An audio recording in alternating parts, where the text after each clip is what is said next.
Hey guys, this is Cranetrain. Today I'm going to be discussing with you the metal tip at the end of your crane arm itself. So we're just going to talk about just the tip today, guys.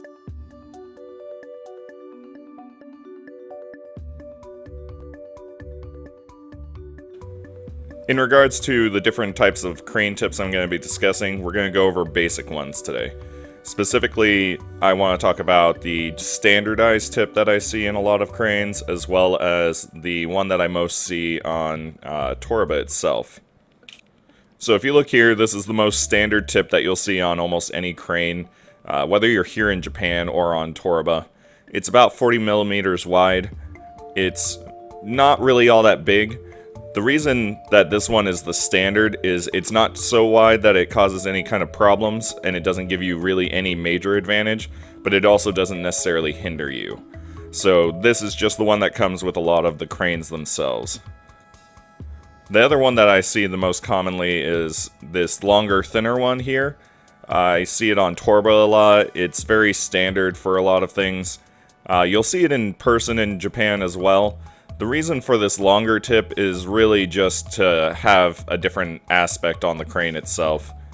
It also, since it is not rounded on the sides or very fat in any way in comparison to the actual crane arm itself, it doesn't give you any particular advantage to use against, let's say, the platform or the bars.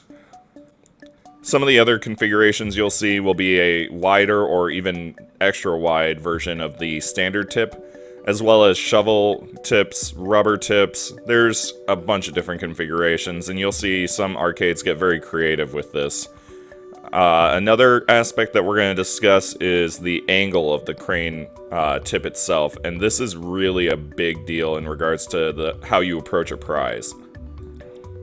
So in regards to the angle on crane tips, what you're looking for if you're trying to lift a prize is the crane tip will actually be bent more.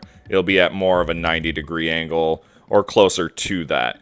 The reason for this being good for lifting is it actually gets underneath the prize. Now obviously arm strength is a big deal in regards to this, but sometimes arm strength can be bypassed if the tip is bent enough. You'll typically find with some configurations of cranes that if they're really bent on one side and not on the other, that's an intentional design to make you utilize one arm versus the other. Even if the other arm is stronger, that doesn't do you any good if you can't move the prizes to begin with. If you look at B here, you'll actually see that the tip is more flat. This is actually a good thing in regards to certain prizes. Mostly for figures, you'll see that this is useful rather than plushies. The reason for this is it's more easy to push with a flat tip than it is with a bent tip. There are some exceptions to this rule, as I have personally found out, but generally speaking, a flatter tip is more designed for pushing than it is for lifting. So if you look here, you can actually see that there are two screws that hold the metal tip in place. Sometimes these become loose after use, or the screw won't go all the way back in when they put it back together, or change configurations. This can be used to your advantage, either to hook on the plastic, the tag, or the wrapping of the package itself. There's a ton of different ways to utilize this, and it would be very difficult to notice this on Torba due to their camera quality, but it is something to pay attention to while you play. If you see that it's pulling a prize up, or that the packaging is coming off, that's something you want to pay close attention to, because this is probably due to either the claw tip sticking up where it attaches to the arm or the screws themselves. So as you can see in this video, I'm actually going to show you that a wider tip can be used to move a package forward, especially with figures. This is very useful by wedging it between the platform and the prize itself. Sometimes it's actually useful as well to offset the arms to try to get a better angle, especially if the package for the prize is already at an angle. You kind of want to get it wedged in between where the closest point of contact is between the two.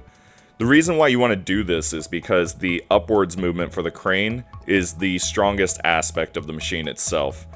Since it will be forced to go up, then it has to unwedge itself, basically.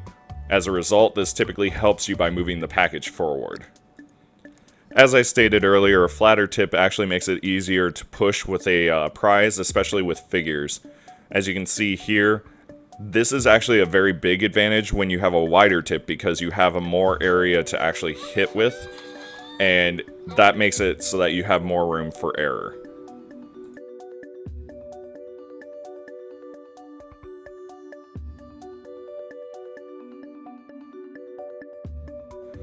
Another aspect a lot of people don't necessarily think about is where the tip attaches to the crane arm. As I'm going to show you here in this video, there's actually another way that you can go and approach some prizes depending on their configuration, by either lodging the tag itself in between where the metal tip is attached to the arm, or if it has one of those tabs like in this machine here, you can actually wedge that in between where the tip attaches to the arm, allowing it to lift the prize. Generally speaking, this will be only for smaller prizes that this would work, so try to keep that in mind. So another aspect that you really want to kind of pay attention to is the packaging of the prize itself. Sometimes they'll have this cutaway window where the plastic is. You can actually use this to your advantage, sometimes by using it for pushing or by actually wedging the tip into where the window is. Sometimes you can also wedge the tip into the box itself where the flap connects. Because there's tape, it actually will allow you to hold the box onto the crane. Little known tip for some of you that are just getting started out there: if the prize is stuck on the crane arm, that is counted as a get. That means you win the prize. So make sure to, think outside of the box in regards to some prizes and how you go and approach them. The very last thing I want to cover in here is for you guys to really think outside the box when you try to approach a prize.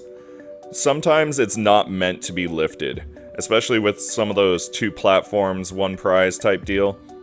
It's typically designed with 1 arm and it wants you to move that prize towards the big opening or in between the 2 platforms. Usually this is fairly difficult and not always the best way to approach a prize. Sometimes pushing on it and moving it along the platform is a very useful tactic. Generally speaking, they'll have more downward force and the spring will be a little bit looser in its setup to allow for, more bend in the arm itself. So really just try to think outside the box in regards to some prizes, guys. And I really hope you guys found this useful. I'm going to wrap it up here. I will be doing more videos in regards to this. I hope you guys like, subscribe, and share. And I hope that this helps some of you win. Good luck out there, craners, and I'll see you guys next time.